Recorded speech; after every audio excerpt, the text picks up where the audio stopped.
नमस्कार दोस्तों, स्वागत है आपका फिर से एक नए वीडियो में। तो दोस्तों, अभी मैंने इसके पहले वाले जस्ट पहले यानी कि कल वाले वीडियो में आपको बताया था कि बीएसएनएल थर्ड पीआरसी अगर फाइनल होती है तो आपको एरियर मिलेगा और एरियर का कितना पेंशनर्स को मिलेगा, कितना कर्मचारियों को मिलेगा और किसको कितना ज्यादा फायदा होगा, सारी बातें एक एक चीज मैंने उस वीडियो में बताई थी। आज इस वीडियो में आपको बताने वाला हूं कि 2017 के बाद यानी कि जो इफेक्टिव डेट थी बीएसएनएल थर्ड पीआरसी की, अगर थर्ड पीआरसी वहां से फाइनल होती है और उसके बाद जो आपको एरियर मिलेगा तो वो एरियर आपको 2017 के पहले जो रिटायर हुए थे उनको बहुत ही उनको सिर्फ पेंशन एरियर मिलेगा, उस वीडियो में मैंने आपको बताया था। लेकिन 2017 के बाद इफेक्टिव डेट के बाद जो रिटायर हुए हैं उनको जो लीव इनकेशमेंट का फायदा मिल रहा था, उसके बाद उनको यहाँ पर ग्रेचुइटी का बढ़ने का फायदा मिल रहा था, उसके बाद जो 3 साल का एरियर उनको मिल रहा था, ठीक है। तो उनकी सारी जो कैलकुलेशन थी वो मैंने आपको नहीं बताई थी, ठीक है, कि 3 साल का फायदा उनको कैसे मिला और यहाँ पर डायरेक्ट आपको उस वीडियो में बता दिया था कि इतना इतना फायदा मिलने वाला, ठीक है।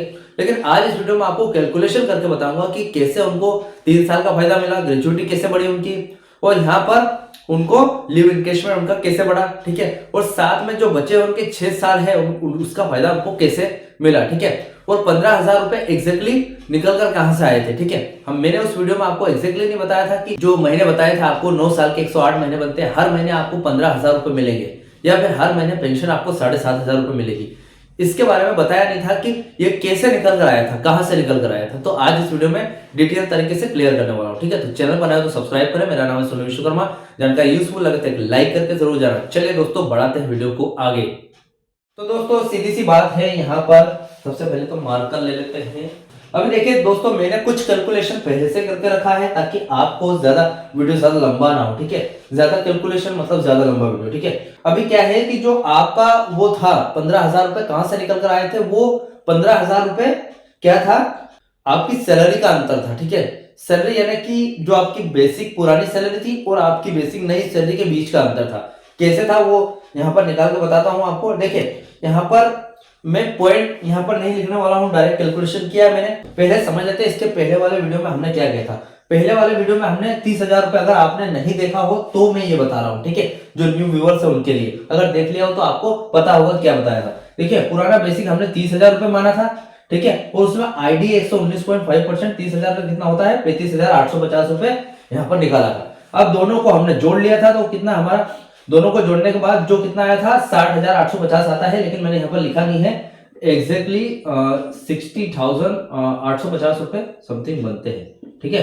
अब हमें क्या करना है, इसका 15% निकालना है। कर्मचारियों ने जैसे डिमांड की थी 15% फिटमेंट मिलना चाहिए, तो वो फिटमेंट कितना निकल कर आया 9,878 रुपए। अब हमने इन तीनों को जोड़ लिया, यानी कि बेसिक पे 119.5% जो आपका आईडी है 35,850 और आपका जो 15% फिटमेंट है 9,878 रुपए, तीनों को जोड़ लिया तो कितना आया 75,728 रुपए। हमने 2 रुपए इसको प्लस करके 75,730 रुपए लिख दिया ताकि हमारा कैलकुलेशन सही चले, ठीक है। आप इसको माइनस भी कर सकते हैं, प्लस भी कर सकते हैं, मैंने प्लस कर लिया, ठीक है। जस्ट आपको बताना है कि आपकी सैलरी हमने अगर 30,000 रुपए मानी कि 2017 के टाइम पे आपकी सैलरी 30,000 रुपए थी तो कितना बनेगा। यहाँ पर देखिए 108 महीने का आपको एरियर मिलेगा, तो हर एक महीने 15,000 रुपए मिलेगा अगर आप एक वर्किंग कर्मचारी हो तो। और यहाँ पर हर एक चीज निकाल के बताऊंगा आपको, ठीक है।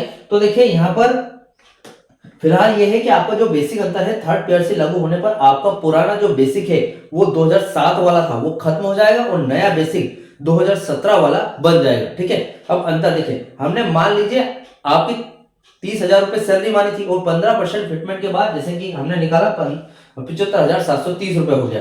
अब हमें क्या करना है, 75,730 का माइनस 30,000 कर देना। क्यों? क्योंकि आपकी ये तो बेसिक सैलरी थी पुरानी, ठीक है, और ये जो 75,730 रुपए नई सैलरी निकल कर आई है, ठीक है। तो हमारी नई सैलरी बनी तो हमें कुल मिला के फायदा कितना हुआ 45,730 रुपए का, ठीक है। आपकी पुरानी सैलरी से नई सैलरी बनी तो इतना अंतर आ गया है 45,730 रुपए। अब दिक्कत ये आती है कि भैया 30,000 तो आपकी बेसिक थी, लेकिन आपको आज के हिसाब से यानी कि 2025 के हिसाब से 2007 से लेकर 2025 तक का जो आपका आईडीए बढ़ा है यानी कि 233.2% वो आपको मिल रहा है सैलरी के साथ, यानी कि 30,000 के साथ मिल रहा है। तो आपका पूरा कितना बनता है, आपकी पूरी सैलरी कितनी बनती है। देखिए अब ये जो पुराना सिस्टम था कितना था, अब देखिए यहां पर ये तो हो गया। अब आईडीए के अंतर की बात कर लेते हैं। आपका जो पुराना सिस्टम, ओल्ड सिस्टम क्या था, 30,000 और उसके साथ 233.2% सैलरी।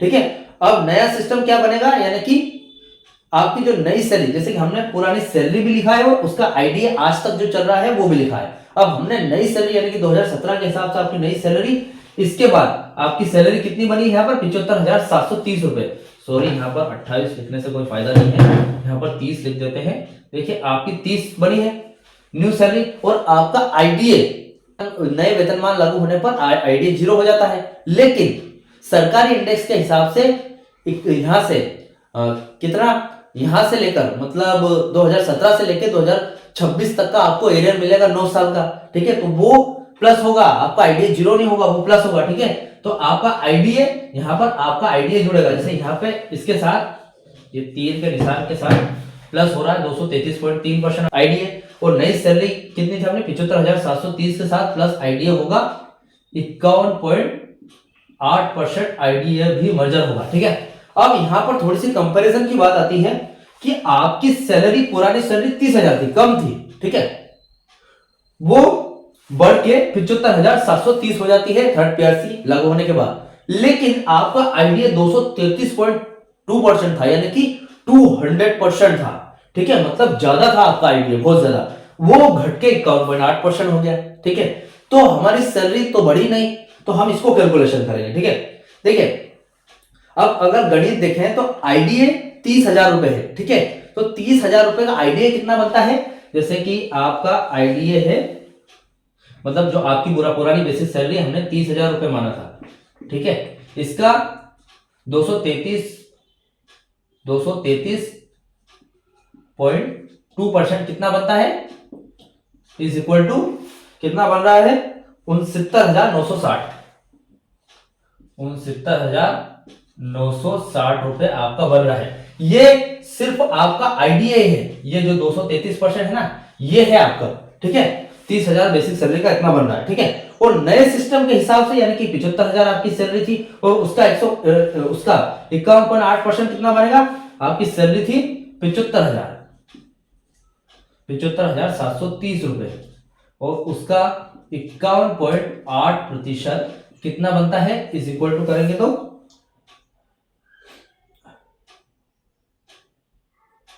39,228 रुपए बन रहे हैं। ठीक है, अब भैया फिलहाल आपको आईडीए कितना मिल रहा है पता है, 30,000, यानी कि सेकंड पीआरसी के हिसाब से 2007 के हिसाब से 30,000 तो सैलरी मिली है, और 233.2% आईडीए, यानी कि 69,960 रुपए आपको सिर्फ आईडीए मिल रहा है अभी। ठीक है, तो हमने 30,000 सैलरी मानी थी, तो 30,000 जिसकी सैलरी है उसका आईडीए 69,960 रुपए उसको मिल रहा है। दोनों को मिलाएंगे तो कितना हो जाएगा, बहुत ज्यादा पैसा हो जाएगा। ठीक है, अभी नई सैलरी बढ़ाएगी, अगर नई सैलरी बढ़ती है यानी कि थर्ड पीआरसी लागू होती है तो फायदा होना चाहिए, नुकसान नहीं होना चाहिए भैया, क्योंकि हमारी तो 69,960 तो हमको आईडीए मिल रहा है, यानी कि डीए मिल रहा है हमारी सैलरी पर, और 30,000 सैलरी जुड़ेगी तो समथिंग 1 लाख के करीब चल जाएगी आपकी सैलरी। तो 1 लाख से ज्यादा ही मिलना चाहिए अगर थर्ड पीआरसी लागू हुई तो। ठीक है, तो वो निकालेंगे। ठीक है, अभी यहाँ देखिए दोस्तों, आपको ये लगा कि आईडीए तो बहुत कम मिल रहा है, नई सैलरी बढ़ने पर आपको जो 51.8% आईडीए है वो काफी कम है, 39,228। पहले आईडीए 233.2% मिल रहा था, यानी कि 69,960 रुपए आईडीए का पैसा मिल रहा था हमें। तो इतने कम पर हमारी सैलरी कैसे बढ़ेगी वो देखिए। देखिए यहां पर देखिए एक चार्ट दिया गया है, मैं सामने वीडियो में शो कर दूंगा। देखिए बेसिक सैलरी जो पुरानी सैलरी कितनी थी आपकी 30,000 रुपए, नई सैलरी कितनी बन के आई पुरानी सैलरी से 75,730 रुपए। ठीक है, अब अंतर कितना आया दोनों सैलरी में, इंक्रीमेंट में कितना अंतर आया 45,730 रुपए का। ठीक है, अब यहां पर आईडीए, हमने आईडीए कितना निकाला 69,960 रुपए आपको ऑलरेडी 2025 में सेकंड पीआरसी के अनुसार मिल रहे हैं। लेकिन यहां पर अगर ये नए वेतनमान के लागू होते ही 0 हो जाता है तो नया आईडीए यानी कि 51.8% जो 9 साल का बकाया का आईडीए है वो आपको 39,228 रुपए मिल रहा है, यानी कि पहले आईडीए से कम। ठीक है, अब आपका आईडीए कितना घट गया 39,960 में से, नहीं सॉरी 69,960 में से 39,228 रुपए घटाएंगे तो 30,732 रुपए आपके बचेंगे, मतलब आपको 30,732 रुपए का घाटा गया आईडीए में। अब यहां पर कुल देखेंगे मतलब 69,000 और 69,000 यानी कि ये वाला, ठीक है, 69,960 प्लस आपकी सैलरी, दोनों को जोड़ देंगे, क्योंकि भैया ये आपका आईडीए है और ये आपकी सैलरी है पहले वाली, यानी कि 2025 में भी चल रही है, ठीक है। तो इज इक्वल टू कितना हो जाएगा, 99,960,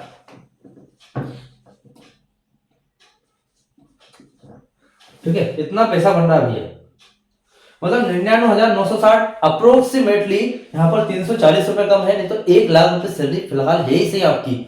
अगर आपकी सैलरी 2017 में 30,000 थी तो 2025 के टाइम पे, आज के टाइम पे आपकी सैलरी 99,960, 1 लाख रुपए पहले ही है, यानी कि थर्ड पेयर से अगर लागू होती है और आपकी सैलरी 30,000 है तो फिलहाल 1 लाख से ज्यादा ही फायदा होना चाहिए आपको, तभी तो थर्ड पेयर से का फायदा मिलेगा।